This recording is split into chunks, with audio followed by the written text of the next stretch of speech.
Welcome to 2 on the 10.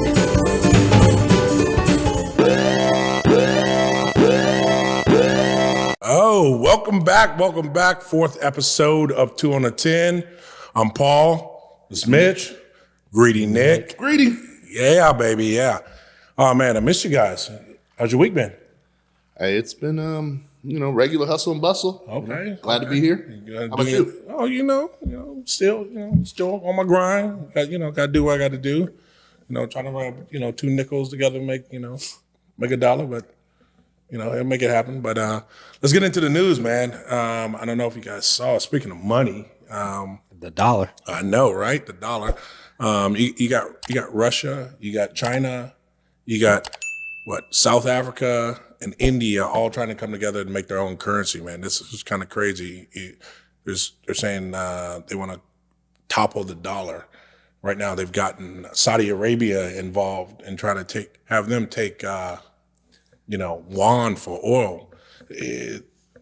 That's nutty to me because Juan who? They got the wrong Juan. You got the wrong one, right? No, it's crazy to me because Saudi Arabia's dollar is pegged to American dollar, so they would just be slitting their own throat. It's crazy to me.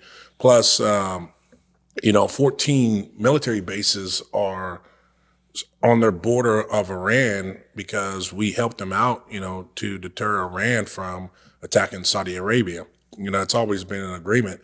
That's a Sunni and Shiite nation that they fought for thousands of years. And now, they're entertaining that, thinking Russia and China are going to negotiate a deal between them and they're going to be okay. That's crazy to me. I mean, they're talking about, this new currency is going to be backed by gold. Yeah, of course, the U.S. currency hasn't been backed by gold since 1970. But we are, the most traded currency in the world. I mean, 88% of the world trades in U.S. dollars, 2% trades in yuan. So for them to think that, this is their way of, trying to take power, to me, it's ridiculous. So.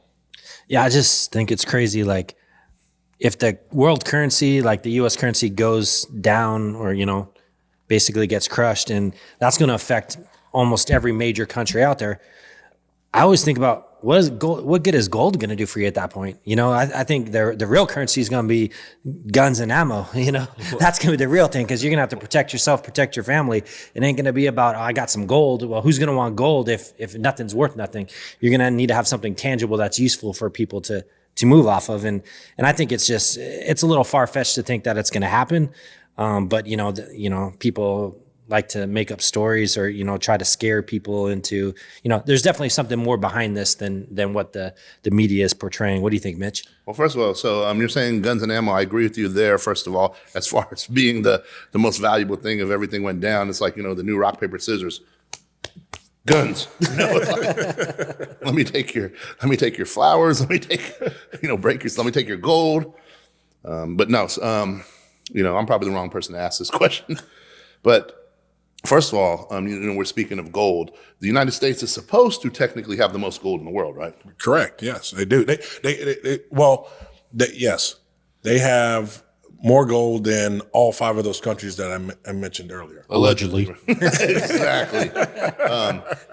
First of all, I've heard, allegedly that there was a bunch of gold, by the Twin Towers before 9/11. I also heard that Fort Knox is empty. Yeah, exactly. Right. Plus, I watched Die Hard too, so I know that plot. Yeah.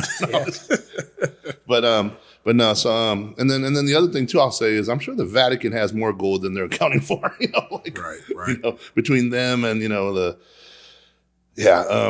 just say this. We have to pay attention to this. This is serious stuff.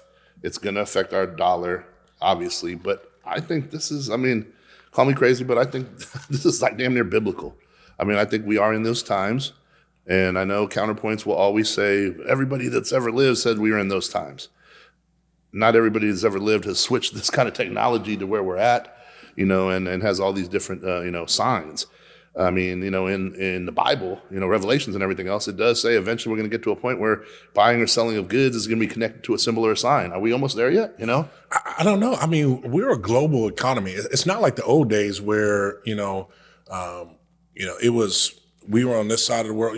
The Atlantic kind of separated the two continents. We're a global society. I mean, and it is digital now. So everything's connected. So if one domino falls, all the dominoes fall, and that's what I'm saying. It is so far fetched to think, are we going into a recession? Yes, we're going to go into a recession. I think we've been in one. I mean, yeah. I mean, but inflation, Stagflation. Yes, inflation comes from because we were spending so much before. We were propping up the economy, and that we have to pay for that. You know what I'm saying? You can't just spend. It's just like your credit card. You know what I'm saying? You keep spending on it, you eventually got to pay that bill. You know what I'm saying? And that's what's going on right now, and that's why the goods and services are high. That's why gas is high. I just find that we had a show, what was it, episode 2, I believe, where we talked about corruption and COVID. Yep. I just find that it's very interesting, and to all my, coincidence theorists out there, coincidental, that when COVID hit, with all the things that came with COVID, there was all this, free lunch money for everybody, the PPPs, all the loans, Tom Brady. We talked about this in the other show, so I'm not going to be, parrot regurgitate everything. But, Kanye West, Tom Brady, everybody else got, free, money for their fun, for their businesses. I know for a firsthand fact that, many people got that scam on and got at least $10,000 checks. They were, ringing up the mall, shopping at Guest List, different places like that, getting their drip on. Right. But shout out to Ryan. Yeah, what's up, Ryan? What's up, little bro? But yeah, so we already talked on that and how COVID, was corrupt in some ways, in many ways. Was that the precursor to what we're seeing right now? And if that's the case, then I have my theory of where we're at biblically is falling in line. Right. And I know, again, call me crazy. I don't give a damn. But you have to have a narrative, and we talked about narratives too. Narratives are, again, business 101 and how to sell. It's create a story that people can relate to, that creates emotion, that causes them, to buy into whatever action you want them to. Yeah. And that's been going on forever. We're the rats in the hamster wheel, and, different people see it on their levels, but there has to be a narrative as to why the dollar is going to crash and why it's going to get replaced. My only question is it in 23, 24, or 30? Okay. Truthfully. And really, the only thing, like when I think about the BRICS nations and what they really bring to the table, the one thing that people don't realize, or maybe they do realize, but they don't put it together. You're talking about China. You're talking about India. You're talking about Russia. One thing that those countries have: good food, population. They have more people than anything. That's their commodity.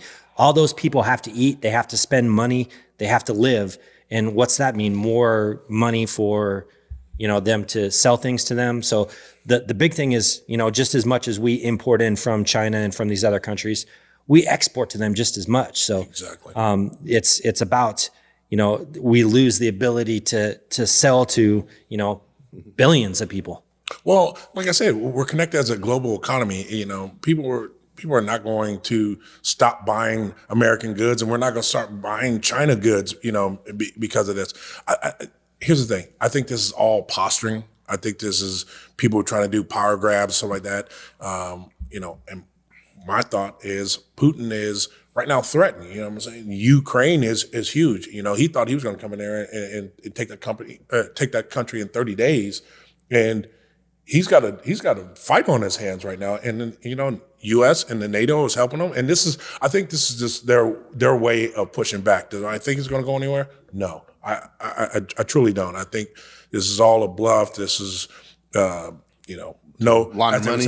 As I would say, no, they're there. So launder money to Ukraine. Another narrative as to why the United States can't pay Social Security eventually, but they can definitely pay billions of dollars to Ukraine.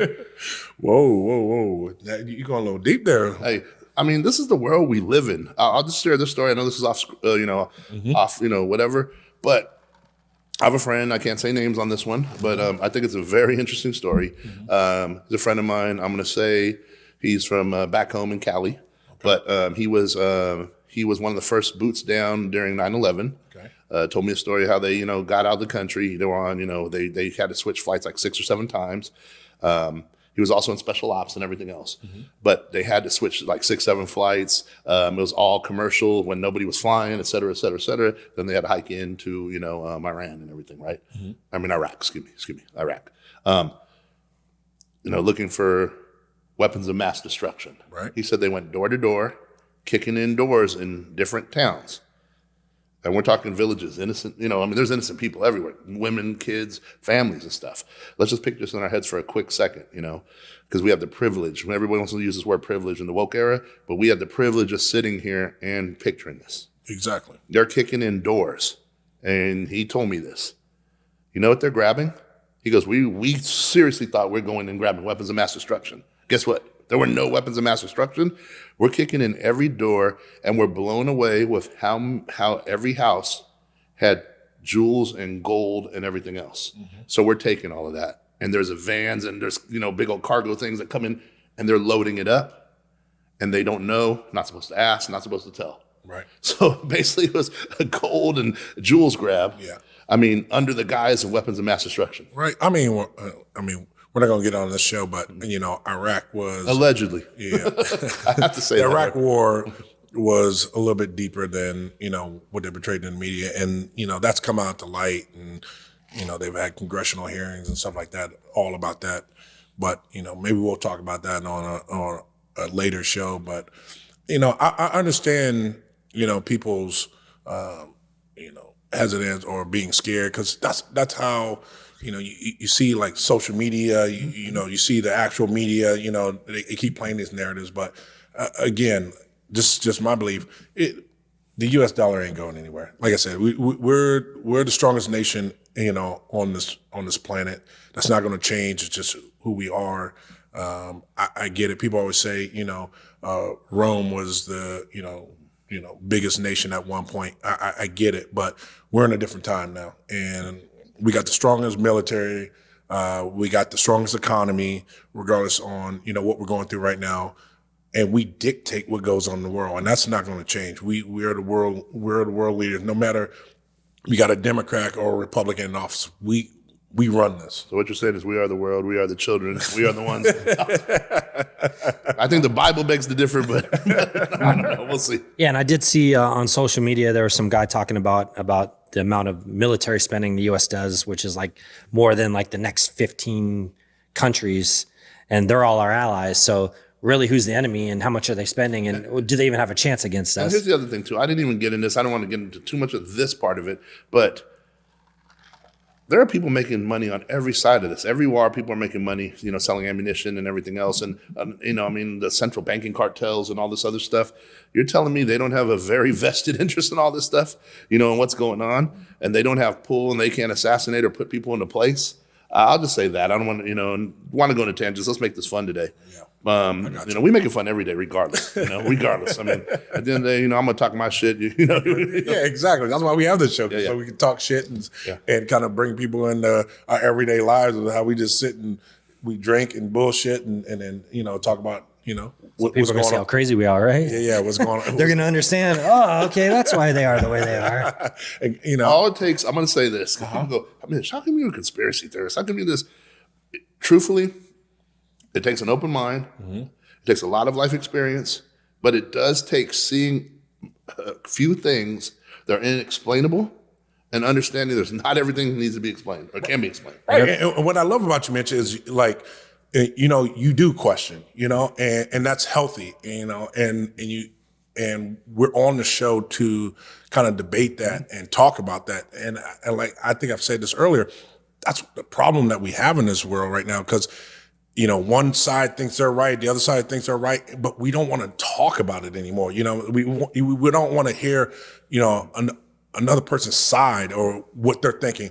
No matter how, left or right, one person's thinking, we should always hear someone's opinion and then take it from that, because you never know, you might learn something. Exactly. If you listen, if you truly listen instead of wait to state your opinion, you're going to learn something from most people, most experiences, and most encounters.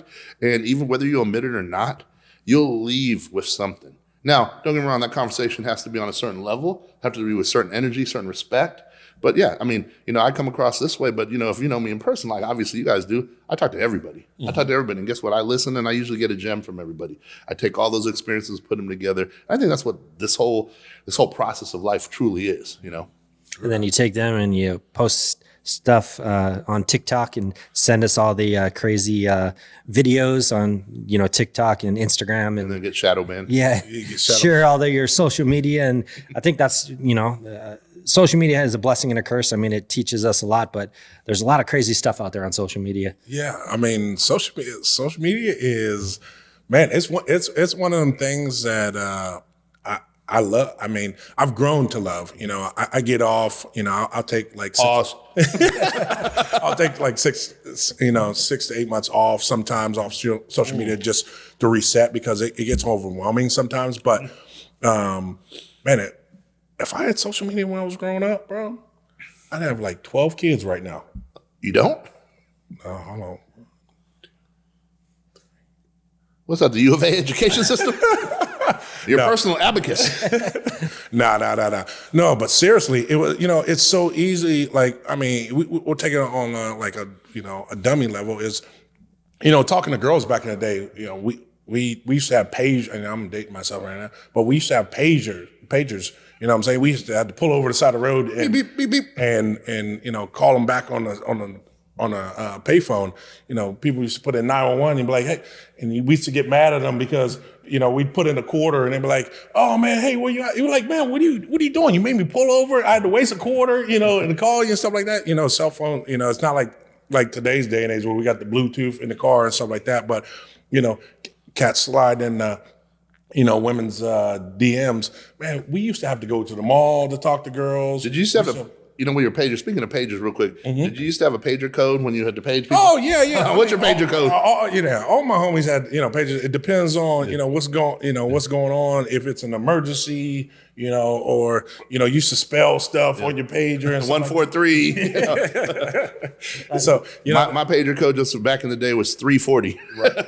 Mine used to be 33. And quick story, I used to work at Albertsons back in the day. That's a great story. Right next door was Peter Piper Pizza on a payday every day. I used to text my boy 33 space 2204444, which is the Pizza Hut delivery number back in the day. And he knew that we're going to go eat some pizza. I just got paid. So there you go. I would text him that. And like 15 minutes later, he'd show up outside my work. We would walk over to Peter Piper and have some dinner. And talk to the little kids. Whoa. Slow down now. Slow down. What's wrong with you, bro? This is a semi-family show. I don't know. But no, it like I said, it connects us so much easier than, back in the day.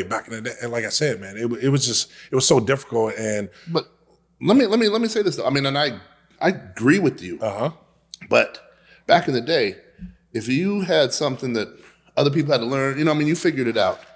Like, I'm going to assume we figured it out earlier than the majority, right? I mean, I'm just saying. So if you figured it out and you approach, you know how to approach. Now, I'll tell you what, you learn from getting shot down or whatever you do. But you had to have game back then. You know what I'm saying? Everybody had to cultivate game. Exactly. You weren't born with game. But they don't have game. They just slide. Exactly. They slide in the girls' DMs with these emojis and all this stuff like that. And I agree with you, but I'm saying having game, especially back then, separated you. Oh, I mean, definitely. That's why I said it's a lot easier now than it is. I don't know if it's necessarily easier because everything is so public now that you do one thing wrong and I mean your life can be ruined you send just the wrong because person of a video, or an Instagram post or something, or you just say the wrong thing and you could be ostracized for it, and that's a lot of pressure for someone to have to deal with when you're talking about, hey, I just posted a picture, I did this, and I thought it was funny. Back in the day, we used to joke around and say shit, but there was no record of it. Now there's a record of everything Why'd you send somebody an explicit pic, Nick? Yeah. We won't get into that, but I'm just saying, like, He's notorious for sending dick pics. hey, got to zoom out on those ones. Pause. No, but Menopause. no, but what I'm saying is, like, the kids these days, they have so much added pressure to living their life where, if we messed up, maybe a couple of our friends would hear about it, like something happened that was embarrassing. Now that stuff gets blasted. I mean, it could go globally. People around the world could hear about you in an accident or something that happened. You know what? That just dawned on me. Okay, so we're saying something that you're right. There's so many things that could go wrong. They could be on blast. They can get all this pressure and everything. And they're coming from an environment where they were patted on the back and got a trophy just for showing up. True. I mean, So we're talking two different extremes. Yeah. Well, yeah, but the thing is, yeah, I mean, you're talking about like, you know, the kids these days expecting to get everything because that's what they see. Like, if you ask most kids these days what they want to be when they grow up, young kids, they want to be social media stars. They want to be influencers. Yep. What do they want to do all day? They want to sit on TikTok all day. Yeah. So, but what is that? What value does that bring to anything? I mean, where do people ever talk about, you know, want to be a fireman or a doctor, or police officer, or anything like that? You don't hear that anymore. Everybody wants the quick dollar. I want to be famous for making funny videos, and it's unrealistic. Well, I don't know if it's unrealistic. So what are we doing this? What are we doing this podcast for? Then? Wrap it up. Thanks for joining us, folks. No, Fuck them kids.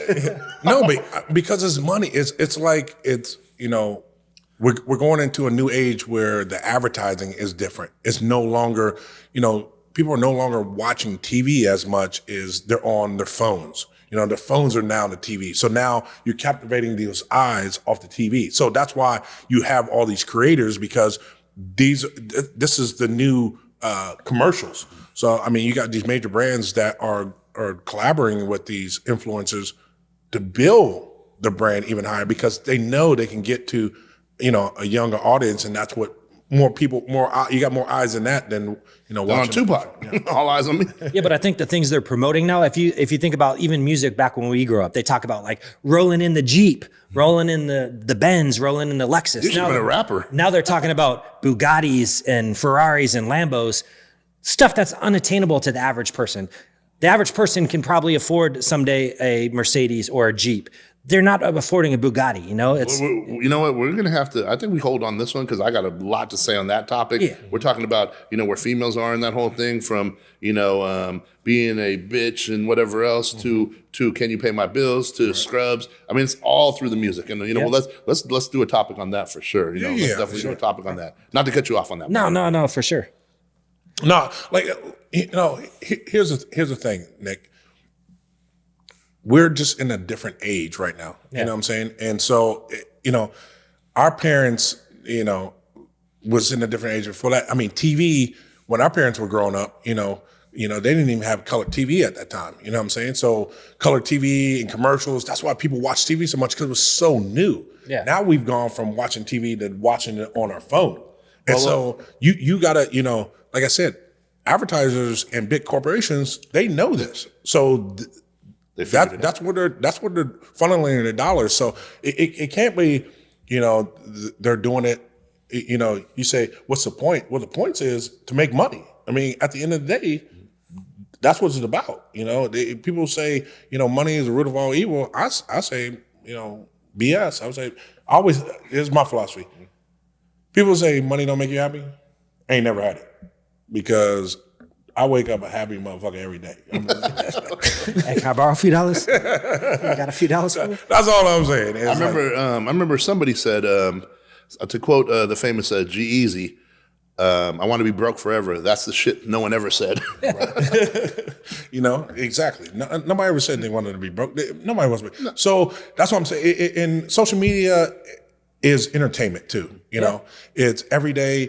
You know, you got, you know, men and women, kids, everything. Them, whatever the pronouns are. Yeah, whatever, you know, out there entertaining folks. Because that's sometimes you want social media just to be an escape, man. Yeah. You know what I'm saying? You go on there, I can't tell you how many people go on there, you know, lunch break, and they just go on social media because they want to escape for the day for 30 minutes. And that's what it. Dumb themselves out, and they might want to just come dumb themselves out, listen to 2 on 10 podcast, you know. Refresh themselves, go back to work. Yeah, and tell your friends about it, you know. And then click subscribe and share. Well, there you go.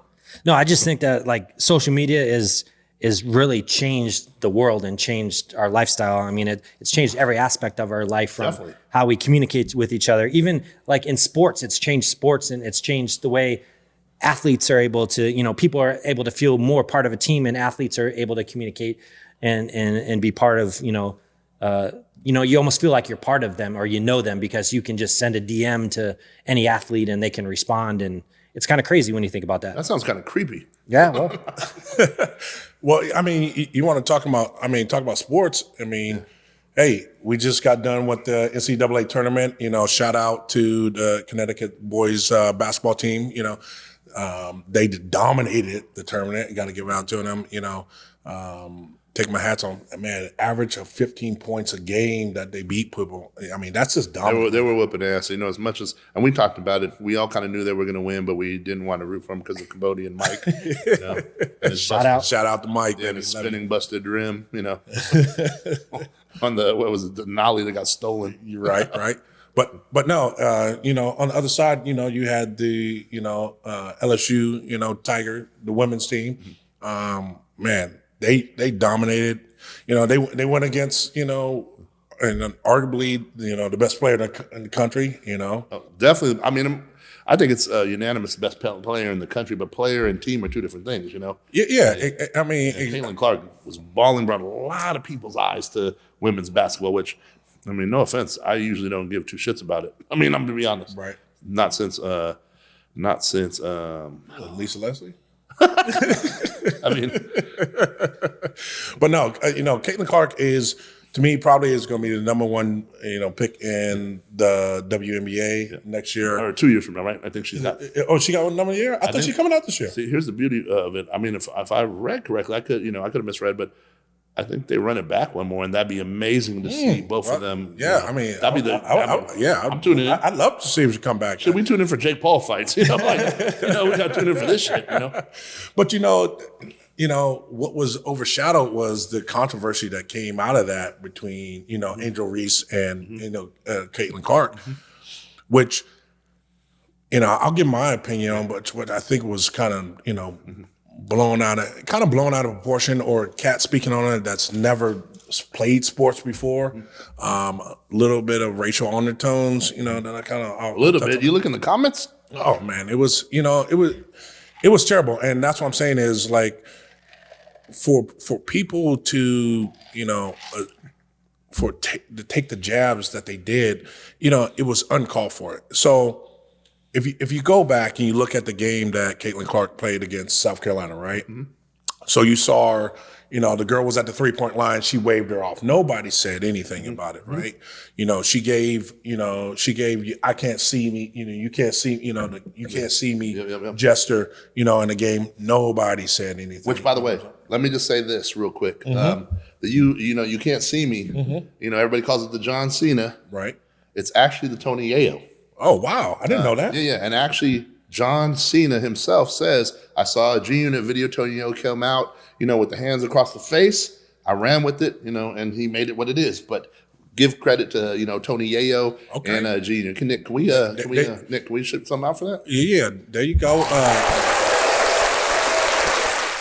Thank you. You know, 50 cents. I love up in the club, baby. Oh yeah, we got the up and close stories. Yes. And hey, shout out to our boy Hot Rod too. Yeah, Hot Rod. We're gonna have him on the show. You know, Hot Rod. We're gonna have you on the show. Definitely. You know, part of G. He used to be part of G Unit. Yeah, good friend of ours. So we'll have him. He's on the socially media confused. He's good times and bad times, Jackson, at the same time. Right? I'm sorry, Miss Jackson. No, but you know, going back to the story is, you know, and then, you know, when Angel Reese does the same thing, you know, pointing to her ring finger, you know, doing that, you can't see me, you know, it's seen as classless or, you know, not having sportsmanship. Who said some stuff about it? Remember? What's the guy from Barstools? What's it? Dave Portnoy? Yes, man. That dude. Hey, listen. You want to do a celebrity boxing? But I'll punch that dude in his mouth because what he said was so different. I'll punch him in his mouth for talking about how he does pizza. Yeah, like New York bias pizza. Exactly, man. It was like it was. You know, what he said was to me was totally disrespectful, out of line. I'm not going to label the dude as racist. I just said I'm just going to say his comments were definitely out of line. Do we have a quote on what he said? Anybody? He just said that she was she was classless, but he didn't comment on what Caitlin Clark did before. He didn't say anything. It wasn't a word. So that's what I'm saying. It good for the goose, good for the gander. No. This is tough, and I'm just bringing both sides of the equation. And don't wrong, I don't agree with his. I don't agree with the tone of his statement. Sometimes the tone and the words are are two different things. But he has his right to his opinion. No, I'm not saying that. But you listen. everyone has a right to their opinion, right? Yep. But doesn't make it right. No, of course. Keith Olbermann also, got a lot of heat from Shaq, on what he said, and yeah, there was, in fact, we know these quotes too. We were looking over them.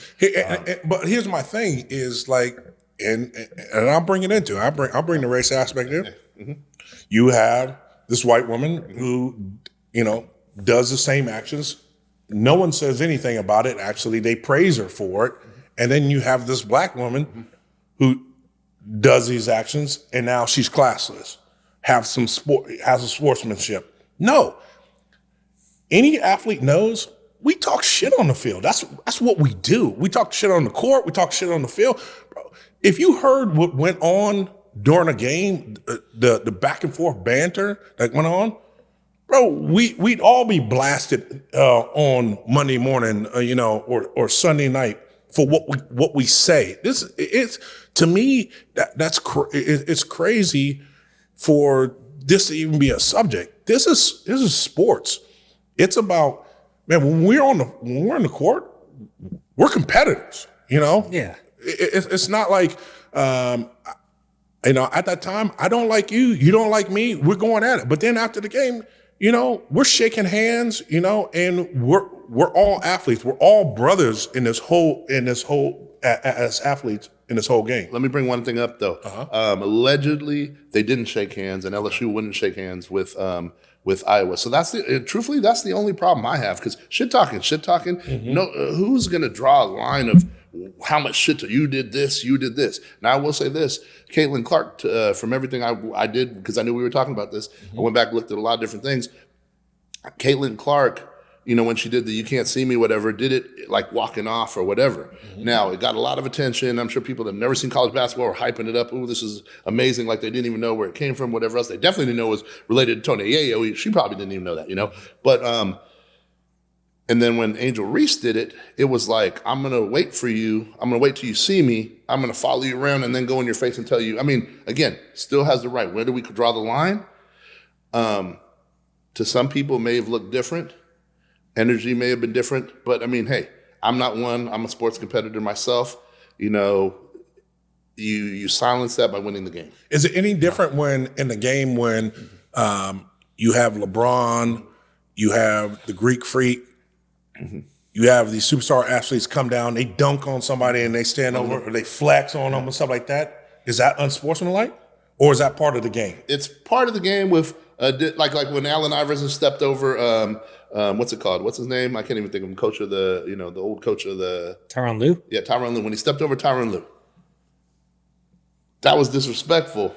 But we all kind of sat there and took a stance on it, like, wow, that's dope. Or look at Iverson, he did this. Like, we didn't have a problem with it as sports fans, So why is there a problem? It's part of the game. Yeah. Why is there a problem with 19-year-old girls? Exactly, but that's what I'm saying. It's part of the game. It's that's why we love sports. I mean, it's that machismo. They're out there playing at the highest level, doing their things. It just. Well, I mean, I think this is one thing that kind of has irked me about sports these days. Is I call it like the pussification of sports. Like you can't fight in hockey anymore. We saw a couple fights the other night. Yeah. But like even in basketball, like you tap a guy now and it's a flagrant 1 or a flagrant 2. And back in the day, I mean, I used to see Jordan drive to the hole and just get hammered, or Shaq have like 4 people hanging on him, just getting taken to the ground, and it's just a common foul. And now it's like you can't even barely touch anybody.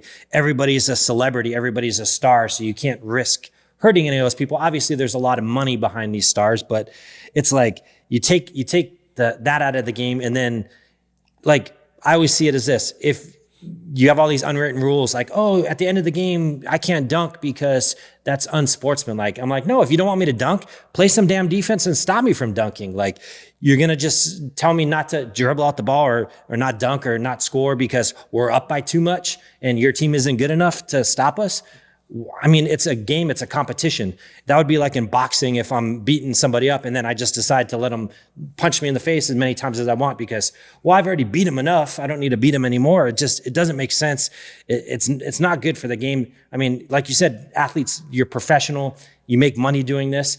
If you don't like something, then stop it. Like, no one's saying that, oh, I'm going to not let him dunk on me. Well, then don't let him dunk on you if you don't like it. There's a couple other aspects. So I'm going to jump in. I got a couple things to say on that. But one, I'll say this. There's certain players, and it doesn't even matter about the female. I mean, and I think this is different also because it's a female player. You know what I mean? These are females, first of all. What is a female? Before you elaborate, is a female supposed to be more passive than a male player? I mean, here's the thing. Technically we're talking sports, but it's one of those things where it hasn't been looked at that way. Let's just say that way, from the tickets to the entertainment. I mean, to the dollar value, to even the dunking and some of the super athleticism. It's been a little different. So to see this kind of, next level, banter, maybe this is, where first of all, the game needed it. It injected some life into it, good, bad, or indifferent. The part I don't like is when you look into any column on anything, when it initially happened, I could close my eyes. If people were to read to me the comments, I could tell you the tone of whoever said what. I mean, I'm being stereotypical, but man, the comment sections are ugly. The comment sections are ugly both ways. At the end of the day, let's remember these are 19 and 20-year-old girls. 20-year-old girls, we put ourselves, we had stories earlier about social media and, where we would be and what the good and the pros and the cons and stuff. And you wouldn't want to be on blast about this or that, stuff like that. So we got to put that in perspective. If people are older, they need to put in perspective if their kids have ever made a mistake. Imagine if you did it at this level. What makes these people, other than being on a stage, any different? They're human. And I'm not saying they made a mistake. I'm just saying that when people are so quick to criticize, and to just hate one person, the other aspect and I'm going to go into one background, but the other aspect is, if it's your team, you love that person. You love that person. Everybody else hates them. And we're talking the Draymond Green, for example, or a person like back, we'll use football, Bill Romanowski. Right. You hate that guy. Right. Hated that dude. Right. But if he's on your team, you're like, I love that motherfucker. Right. Blah, blah, blah. So there's something to be said for that. I mean, Bill Romanowski sucker punched and ended a career of somebody. Right. And was allowed to announce games and shit, So, I mean, at the end of the day, let's put this all in perspective. But, I'll say this. I'm going to say something about, Angel Reese. That girl, one, is not only very talented, she also, in looking into all this, she's very bright, brilliant, calculated. And you know what? I'm going to even be honest and say I didn't like the energy. I really didn't, but it's not for me to decide. I can be honest about myself. I didn't like the energy of following the other person around, whatever. That's not me. I was like, oh, that's, whatever, but that's her, I guess, or what she wanted to accomplish. Right. And she's accomplishing it, because she doubled down recently, and I'll tell you in a second.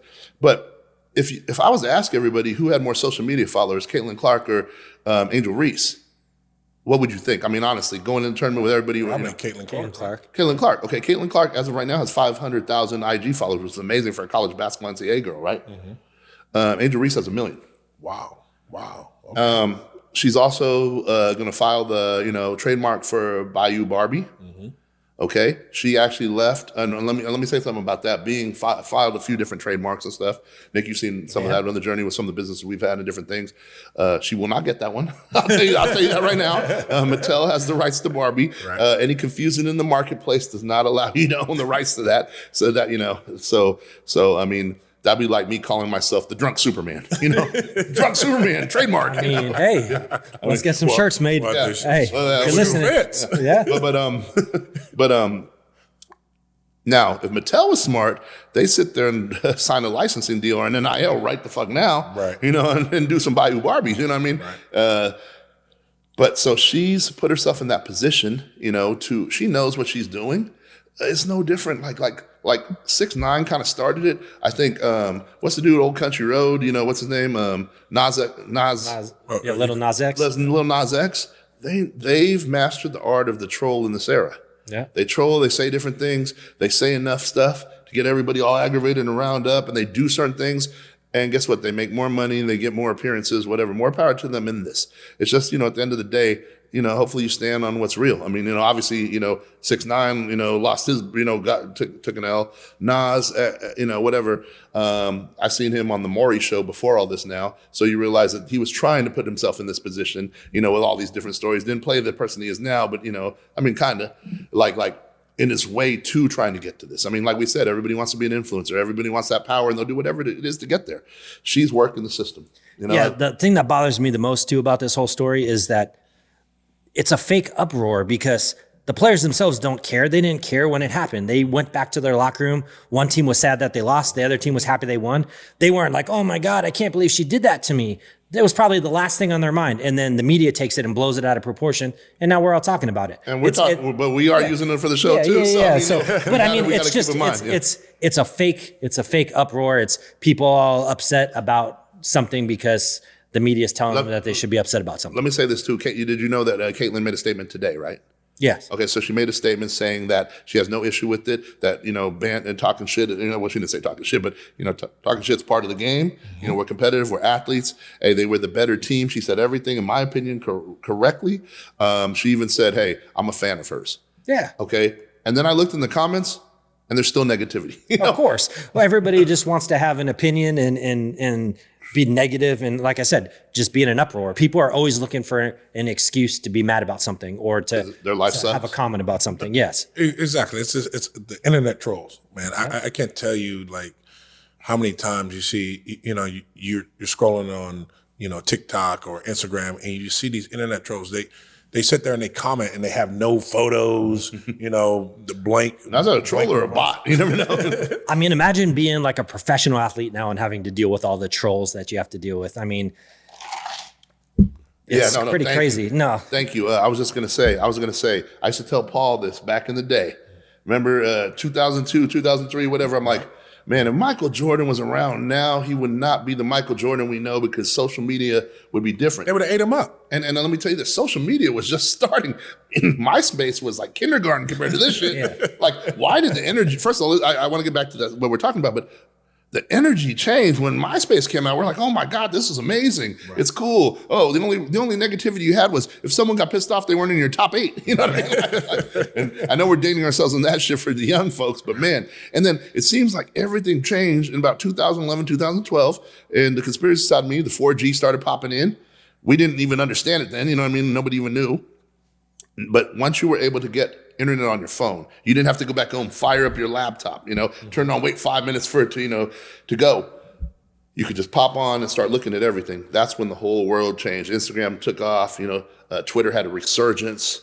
Twitter had been around since 2007, whatever. Yeah. And it had a resurgence. Instagram, just like, what the hell is Instagram? All of a sudden, people were getting famous off of that shit. Clothing lines. I remember we had, had the store. We got, back when people would actually follow you back type shit. Right. I'll follow somebody, I'll follow you back. Now everybody's too cool, I gotta make my followers look right compared to, who I follow, and shit like that. But no, back to what I said, the greats, if they were in this era, first of all, someone would jump out of buildings, I think. But like, how fucked up would it be? Are the greats still the greats? Well, no, that's no way. I mean, what was it? They're not untouchable. Night before Game 6, Jordan's at the casino. Yeah, smoking cigars and shit. Cigars, till 3 a.m. Man, they would have roasted him in this day and age. Without a doubt. And that's the thing is, it took those stories so long to get out, where now those stories get out in an hour. Yeah, you got TMZ, man.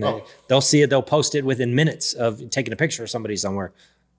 And that's why I take my, we go back and forth on LeBron. That's why I take my hat off to LeBron. Not only, living up to the hype coming out of high school, but also, he's taken very limited, I have to say, very limited dings as far as like being that high profile athlete and being not one, not two, not 3, not 6. Come on, like. Are we talking about losses? Yeah, finals. He's got the right team in place. He's also got the right deals in the media. I mean, to back the unbelievable generational talent and and everything else. I mean, that's the one thing that I used to get frustrated about when I battle LeBron fans. You will never hear me hating on LeBron. Amazing talent. Top 5 player ever. And here's what's funny. LeBron fans will say, if you say top 5 player ever, you're hating on him. Yeah. I mean, here's the thing. I don't even like to say where players stand until their careers are finished. Right. Let's look at the body of work. Right. You're not finished. You're painting the toenails on the Mona Lisa and you're like, or the Statue of Liberty. Oh, look at, what do you think of this shit? It's the best thing ever. Right. Why don't you finish the motherfucker? Right. And let's talk about where it is. But he's killing it, right? What is it? With 36, 37 right now? Yeah, and he goes to Germany every summer. No, I'm just kidding. I told you, we got the same doctor, bro. We killing it. So here's the thing. So, I mean, okay, if social media was around, Ali loses a fight. Right. Oh, he's trash. He got knocked the fuck out. Oh, the you know whatever, you know. I mean, it's like it's crazy. Jordan, people don't even realize that Jordan lost a slam dunk contest to Dominique Wilkins, and he should have lost another one in Chicago. I mean, just being honest. Right. So if Jordan loses the dunk contest, Invincible Jordan, people look at him a little different. And then you already brought up the fact that you brought up what did you say about Mike again? I'm just saying about him being. You talking about Game 6? Yeah. Out, always in Atlantic City, 3 a.m, whatever, gambling. We're not even bringing up, and I hate this to be bash on Mike. I'm just using this as an example. I even heard stories from a security guard, and I mean it's kind of public knowledge now that he got divorced from Juanita, but. On the set of Space Jams, every like 2:45 o'clock, when Juanita and the kids would leave, and a couple girls would start coming in the trailer. Well, yeah. I mean, of course, but here's the thing. Back then, you couldn't take that risk in the 90s. It was still Cosby showish. It's like before Cosby. Right. But like, so and just a question to you. So are the athletes today with the more media scrutiny got a tougher mind frame than the athletes back when we were growing up? I think if I call it a pre and before and after 2012 personally. Okay. Like we'll take a guy for KD for example. Came into the league in 07, 08, right? Mm-hmm. Okay. The world's a certain way. After 12, it's a certain way. The media is a certain way. The social media is a certain way. Photos, Instagram, the trolling. I mean, trolling wasn't heavy in 06, 08. In fact, it was weirdos. It was like that weirdo online. Yeah. And then all of a sudden it became everybody's weirdos. As long as you get a piece of attention, you get your little endorphin hit because they addressed you as alive. Now you can go back and figure out your next troll and wait to try and grab somebody's attention type shit, Well, I don't know if you've ever seen the Cat Williams show. He was saying we need haters. That's what makes, and he's right. That's what makes us better. That's what makes us want to, I think some people just live to hate. But you need those. They create a character. He was like, if you got 13 haters on your team, you need 14. You know what I'm saying? So I mean, even you look at some of the old school athletes, they're starting to hate on the newer guys. Oh yeah, and thank you for that. That reminds me of a point. You got these athletes that are on TV now. They get paid good money. Some of them probably like Kenneth Perkins, probably makes more on TV than he did playing in the pros, right? And so they take these hot takes. And the other thing about embrace debate era, which I'm not a fan of anymore. I thought I liked it early, but it's like nobody's ever wrong. Nobody's ever corrected, but they criticize this. The people that are never wrong, never corrected at their jobs. I remember Max, whatever his name was, Brady's going to fall off a cliff. And he said it 7 years ago and he still has a job. Yeah. If I said Brady was going to fall off a cliff right away and I'd be fired. I'd walk off the set because I couldn't look in the mirror and my takes even matter. Right.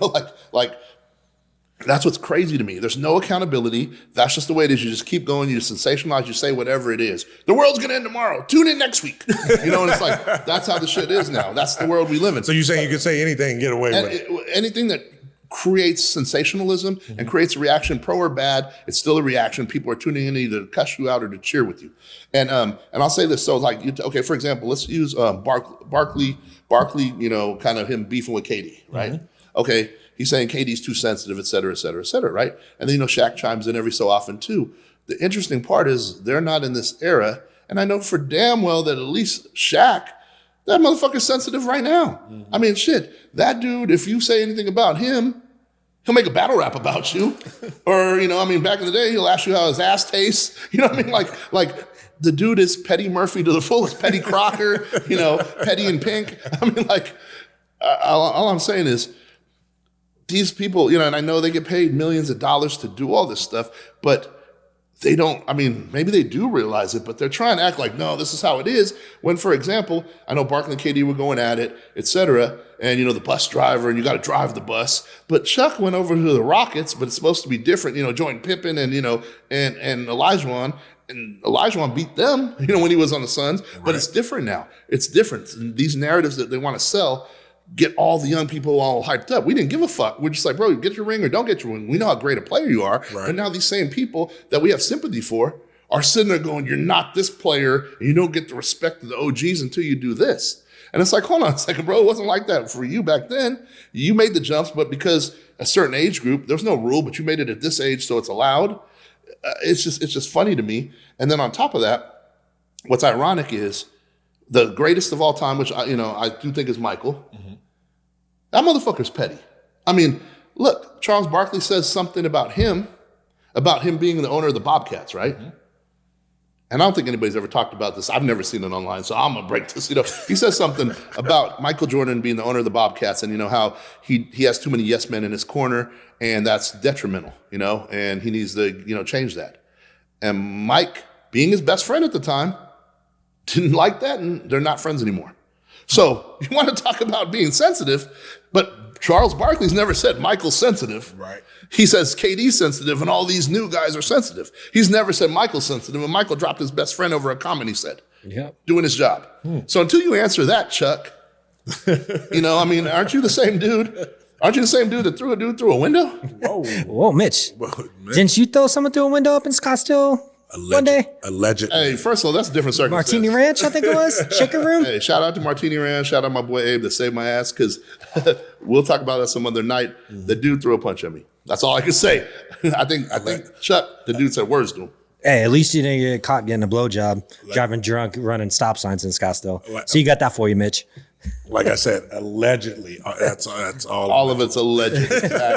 Exactly. So. Hey, man, I'm getting hungry. Are we almost done with this thing? Man, I'm telling you, I'm hungry. Hey, what's a guilty food pleasure of yours? Like when nobody's around, maybe late at. You talking about when Nick rubs mashed potatoes on his glasses? Oh wow. Hey, I'm gonna tell you right now, because I'm starving right now.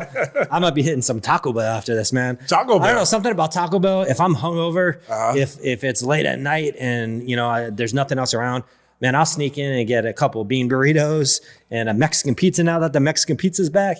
And I'm set, man. And they got Diet Mountain Dew, which I drink up like it's water. So, I mean, yeah, Taco Bell would be my thing. Like, my normal sane Nick goes, Taco Bell's disgusting. But then you get that little drink in there, a little something. Crackhead Nick. Greedy Nick. After I, lose a couple $100, I'm like, ooh, Taco Bell sounds good. Right. So Taco Bell and would you say Diet what? Mountain Dew. Diet Mountain Dew. Diet Mountain Dew and Taco Bell. They go hand in hand, baby. That sounds like you. You eat burger and fries and the Diet Coke. I gotta save room for the liquor. Yeah, exactly. I love it. If you don't, for those who don't know Mitch, he always orders his food with a Diet Coke and a beer. And a water. And a water. And a water. Hydrate. Yeah. Hydrate. You got to hydrate. You got to keep all that. Us professionals got to keep hydrated. So every time you go out with him, you'll see that in front of him for sure. Waitresses hate me. What you got? What you got, man? Oh, you talking about for guilty pleasures? Yeah. Food wise. You know what? I'm gonna have to go with, and it's an Arizona thing, but it's actually, the other places might get the idea. Late night, I got to go with, Filiberto's. Filiberto's. Come on, they get a horn or something. Come on. Yeah. Like Bertos. Or all the Bertos. All the Bertos. I was just gonna, you know what's funny? Before I came to Arizona, there was a spot in Sacramento. Shout out my boys in Sac. They found this spot over by the Air Force Base called Alibertos, right? Or no, Los Bertos. Sorry, Los Bertos. And I'm like, oh shit! And we didn't have it in the Bay, so I didn't know what the fuck it was. I'm like, Los Bertos. This place is cool. They got good taquitos. They got a decent carne asada burrito. Carne asada nachos type shit. And I used to go there late night after the clubs. Even 20 minutes, 25 minutes, I'd go drive there because they only had one. Wow. That's how bullshit Sac was. That's how blessed we are out here. Right. We got shit 5 minutes, 10 minutes away, 24 hours, 12, whatever. But so when I moved out here, I asked somebody, where's the best burrito?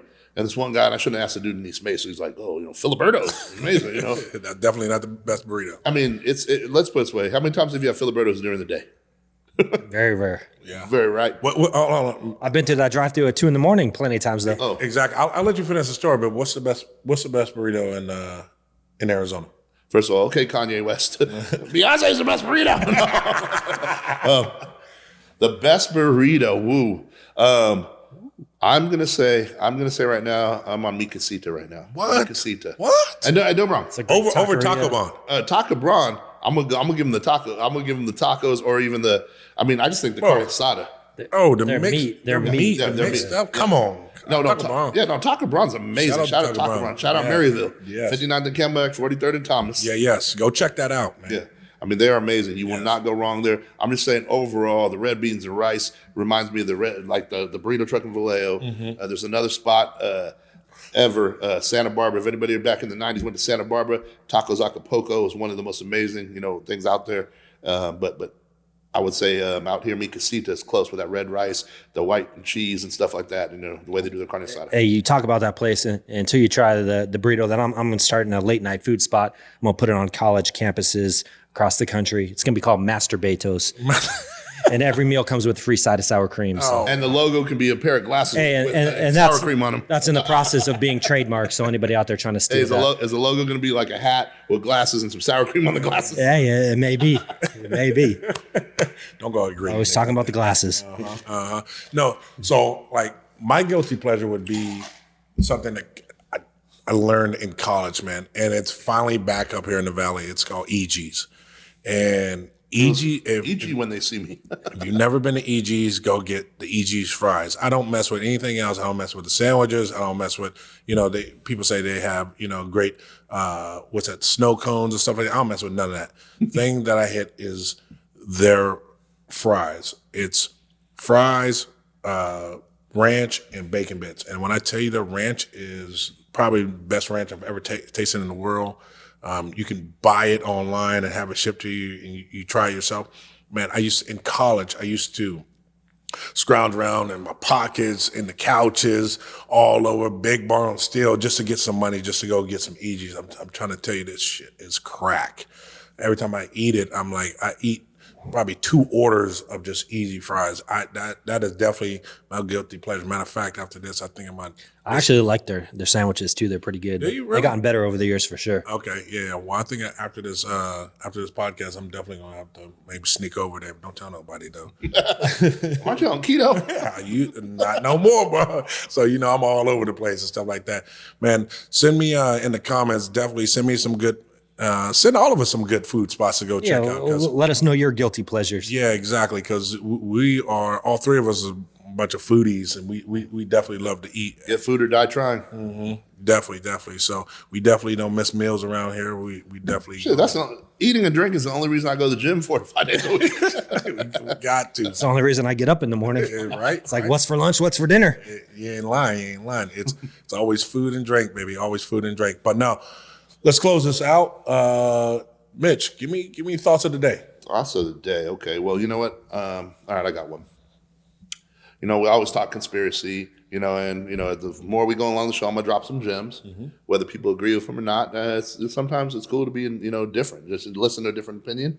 You may say that dude's stupid, or you may say, oh, I might find a new perspective, whatever. But there's a responsibility, that comes with being. I don't even like the word conspiracy theorist, but for lack of a better term, so everybody can relate, I'll say there's a responsibility that comes with that. And first, it's understanding that there's, I tell everybody that, travels that, because you're going to go down rabbit holes. It's going to take you to places that if you realize and you're open-minded enough, that it could change your whole perspective. It could change how your views on life. It could change how much time you spend on things. First of all, take it gradually. Take it with a grain of salt. First of all, pause, but, and, take it with an understanding that it's just trying, it's like a chapter in a storybook trying to, find the truth in the search for truth. But with that comes responsibility. And I'll say this, always remind yourself of 2 things. 1, we're not promised tomorrow. True that. And 2, we're all going to die. There you go. And with that said, when you see some of this crazy stuff or stuff that you can't wrap your mind around or stuff that you think that's heavy, first of all, take a break. Don't ever overdo it. But realize that stuff, at least I can speak from my perspective, makes me appreciate the good people in my life, mm-hmm. the good energy I have with other people, the relationships, the experiences, and the fact that I want to keep building on those and keep building memories, whether that's till tonight at midnight or for another 50 years, And that's the one thing I do want to stress on people. It's not doom or gloom. It's just in finding the truth, find enjoyment in the process. There you go. Excellent. Mitch, what you got? Nick, what you got? So my thing, we talk about how we're drinkers, and I've always said, as long as I've known Mitch is probably one of the top drinkers that I know. Not bragging or anything, but there's not many people in the world that I know can drink more than Mitch. Give him the face, baby. The face. I thought that until I read this stat, and Now I could say Mitch may be the person alive that drank the most. But did you know Andre the Giant once drank 119 beers in one 6-hour session? Fuck that dude. Whoa. 119. Hold on. Now, I've seen Mitch drink a lot. I don't think I've ever seen him drink 119 119 drinks in a night. Hold on. Hey, it's the gauntlet's been thrown down. First of all, we got to verify this. And little spit cups don't. No, 12-ounce beers, 119 of them 12 ounce, the gauntlet has been laid down. All right. in a 6-hour period. You were supposed to be the king of Laughlin. Okay. You know, what are you, 49-1? It's the champ of Laughlin. Champ of Laughlin? Okay. You could be the king. All right. Listen, 49-1? Yeah, that's a record? Yeah, 49-1. Yep. Okay. Look, the gauntlet has been thrown down. Okay. I want to I hear think nothing. Mitch can do 120. 120? 12-ounce beers in 6 hours. I've seen him do a 2-pound burger. Can we just stick to Master. vodka? Can we stick to vodka? Let's do it. He said, forget it. All right. That's a challenge to you, brother. That's the challenge. That's a challenge. We're gonna see that. Hey, my thought of the day is, listen, I was booking my trip for this summer to get out of here. I just encourage everybody to get out their bubble. Don't stay in your bubble. You know, whether it be this summer or sometime this year, you know, go somewhere. You know, go if you're local, go like 3 hours, you know, out of town. If you can't afford to go on, you know, out of the country. But I would encourage you to go out of the country, because go see other cultures. Go see how they live.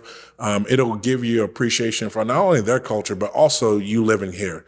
I think people take for granted living in America and don't understand, you know, how good we got it here, but also to be able to bring some of that, you know, different way of living back. And you may change your perspective on, you know, life or different things, and it'll just make you a better person. So, like I said, get out and go see the world. All right. We'll see you next week. Episode 4 in the books. 2 on the 10, baby.